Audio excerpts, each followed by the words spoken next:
And a stretch, and a stretch. Stretching is actually what it's all about. When we do Pilates, we focus so much on what's happening with your core and your lower back that we tend to forget about your arms and legs. Now, that's only half of the exercise working here.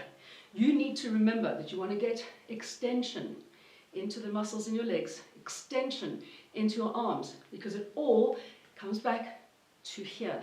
The moment you extend your arm or your leg, it's all working back to your core.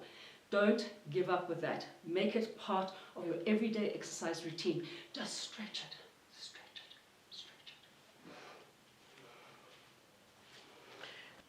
Thank you for giving me a minute. And if you liked it, well, please do hit like and subscribe. And don't feel shy. Comment. Let us know what you'd like to see, how we can help you. And don't forget that soon, if you do like it enough, I'll be asking you to give me 15 minutes. We'll see you there.